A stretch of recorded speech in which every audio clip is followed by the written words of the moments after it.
If there's a political commitment, you can do it. You have to consider the diplomatic timeline to negotiate this sort of process. So the working group really has to drill down on how do we get that verification agreement signed. Now, why do you think Secretary Pompeo promoted Vietnamese model for North Korea? We're seeing a bit of that in North Korea now, where there's more of marketization kicking in. And they clearly do want to rebuild their economy. Kim Jong-un really would like to see the forms of foreign investment. From the Voice of America, this is Washington Talk. Hello and welcome to Washington Talk. I am Eun-Jung Cho. 1 month after the Singapore summit, Washington and Pyongyang are working to turn the summit agreement into reality. Secretary of State Mike Pompeo visited North Korea and a working group has been established. With little progress so far on denuclearization, we will discuss today if this is because of technical difficulties or the lack of political will on the North Korean side.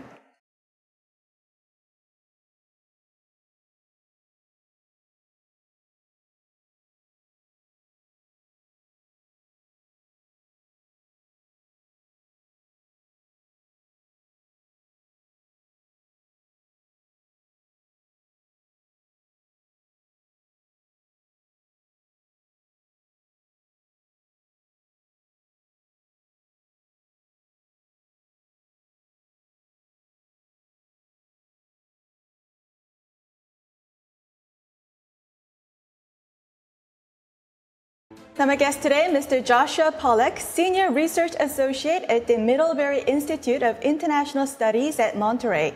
He's also the editor of the Non-Proliferation Review. Also joining us today, Ambassador Joseph Detrani, former Special Envoy for the Six-Party talks during the Bush administration. Ambassador Detrani also served as the Director of National Counter-Proliferation Center. Welcome to the program. Good morning, Angela. Thank you. Before we get into the technical side, I do want to start off with this question. If North Korea has sincerity and political will, is it so difficult to denuclearize in the technical sense? If any one of you can start us off. I would say no. I would say, and we saw this in 2005 with the joint statement of September 2005, where North Korea committed to abandoning their nuclear weapons and facilities, and there was a process, and they started to do that, and we had monitors on the ground. So no, I would say no. If there's a political commitment, you can do it. It takes a long time. If you are committed to this path, and if you can work out the ways and means, you still need to do it systematically. There are processes of verification, of cleanup.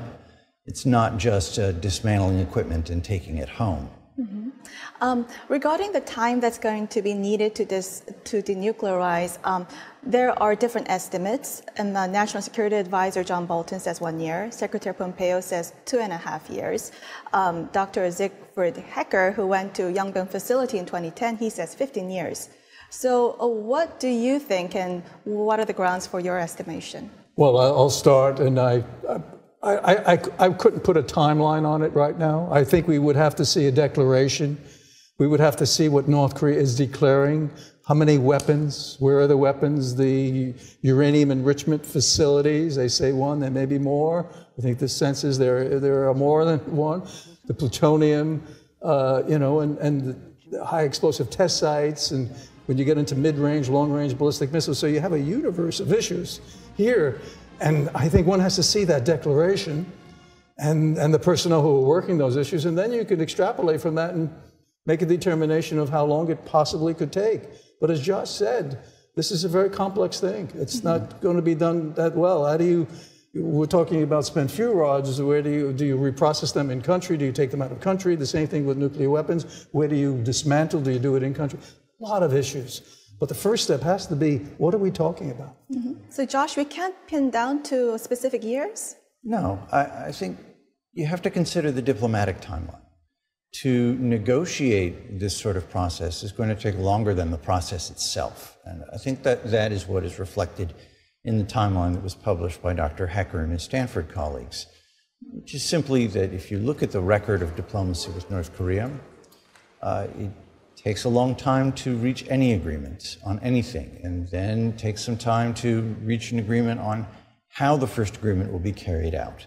It is simply not an instantaneous process. There's a lot of mistrust built up, and working out the arrangements and their full extent and the verification methods, that is where the real long stretches of time are going to come from in this process. Mm-hmm. Having said that, if you look at the cooperative threat reduction programs that the United States and other countries undertook in the former Soviet republics, that went on for years and years. The work of dismantling missiles and blending down HEU went on for decades. Mm-hmm. So political negotiations aside, how long will it take to dismantle key facilities like uranium centrifuge and plutonium reactors? Well, I mean, it's that first you have to negotiate that. Mm-hmm. And as Josh indicated, there's a verification protocol that's very necessary because you'll need monitors on the ground to verify mm-hmm. that North Korea is in compliance. Mm-hmm. It's a question of who's dismantling. Mm-hmm. Are we relying on the North Koreans to dismantle? Are we asking for the IAEA to come in? Are we looking at, nuclear weapon states who participate in, let's say, in the six-party process? The UK, because that reactor is a graphite moderator reactor similar to the United Kingdom. So there are a lot of issues involved here. So I just wouldn't put a timeline on it. In the sheer technical sense, just the dismantling itself, will it take so long? One of the first things you would want to do at the site is to take samples so you can try to verify declarations of the past operational history of the facility. Then you would want to work out dismantling, disposal. Then there would probably be discussions of environmental cleanup. Just for example, the Hanford site in Washington State in the United States, where the United States produced plutonium for about 4+ decades, and stopped using actively in the 1980s, is still undergoing environmental cleanup. If that is considered part of the picture, then it could go on a long, long time at Yongbyon. How much do we know about North Korean capabilities, like its stockpiles and its facilities? There are secret facilities, and the stockpiles, the estimation, the warhead is anywhere between 20 to 60, right? Right. Yes, I mean, 20 to 60 nuclear weapons. The question of facilities, I mean, how many is there? There are estimated to be over 10,000 underground facilities in North Korea. That's why the verification protocol is so important. If you're going to have monitors on the ground, and I might indicate that the 2005 joint statement and the six-party process failed on the question of verification. Right. When we couldn't get North Korea to sign to permit monitors to visit non-declared suspect nuclear sites, because it's important to get out of Yongbyon and get out of those sites that they're pointing you to. So as you could take the samples, whether it's water, whether it's soil, and do some work. So there's a lot here, but it's the preliminary work, as you said, Josh, that's very necessary to understand what the playing field looks like, what the modalities are, and what the, if you will, what authorities do the monitors have, and our ability to take samples out of the country to do the forensic work necessary. Demands of verification become more stringent when you're trying to accomplish something like disarmament. If you're simply trying to shut down a certain set of facilities and not worry about the plutonium and highly enriched uranium they've produced in the past, verification's a lot easier. But if you are trying to chase down every last gram of material, then it becomes a lot harder. And your demands for access will increase accordingly. This is the crux of the verification issue, is how large are our ambitions? The next question is, if you have very complete ambitions for disarmament, but you can't get agreement on adequate verification, adequate access, in the short time, can you agree on a step-by-step process where you start with the facilities and then later move on to the accounting for the past stockpile? This gets complicated, but I think there may be more room diplomatically for taking a smaller bite at first, building trust, and then moving on to the harder problems. Mm-hmm. When Secretary Pompeo last visited Pyongyang just recently, North Korea didn't come up with a timetable or a declaration list. Is it so difficult to come up with a timetable and the declaration list? Again, I keep going back to the joint statement of 2005, because in it we had commitments for commitments, actions for actions. It's not going to be easy, but I think they can come up with a general timeline on when they can produce a comprehensive declaration, and when they would be willing to sign and discuss before they sign a verification protocol. But I think they'll be looking for us to put something on the table also. Mm-hmm. Right. They have objections to the vision of the sequencing that they're getting from the Americans. And we heard similar objections when National Security Advisor John Bolton was on television talking about the Libya model, where they said, we're not here to do unilateral disarmament. In other words, there's going to be a give and take, and both sides, or all three sides, including the South Koreans, will have a variety of commitments, and it will be this interactive process. After the Singapore summit, the North Koreans released a report giving their version of the interactions, claiming that the two leaders had agreed on a step-by-step process, which may imply that the bullet points in the Singapore summit statement have some sequencing to them, or simply that they will be taken bit by bit and not all in a big bite. So those steps were improving relations, instituting a peace regime, denuclearization, and location and transfer of Korean war remains. So in Kim Jong-un's letter to President Trump, that President Trump tweeted out yesterday, he emphasized, in fact, he mentioned only one of four, which was improving relations. That seems to suggest where he's coming from and the sorts of issues that he thinks need to be addressed first.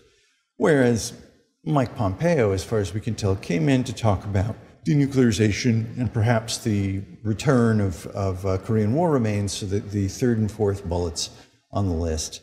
It just seems to me that we're not fully on the same page when it comes to what issues should be addressed first and how vigorously. Mm-hmm. Before we go, last question. We're not on the same page. So what should be the goal for the working group that's been established? What should the U.S. side try to get from North Korea early on? Well, that's exactly it. That's the purpose of the working group. I mean, we've been here. We've been doing this for 25 years with North Korea. So when we talk about, what does denuclearization mean? We know what it means. I think the North Koreans know what we know it to mean. It's their commitment on that. So the working group really has to really drill down on how do we get that verification agreement signed? How do we, and what's included in it? The same thing on the declaration immediately, but also the question of reciprocity. How do we factor in the process towards normalization of relations, possibly liaison officers in the respective capitals? The same thing with ending the Korean War. If you could just put it in one sentence, what should be the goal? Let's focus on facilities first. That is something that the North Koreans have been willing to do in the past. We'll wrap this discussion here and move on to our next segment.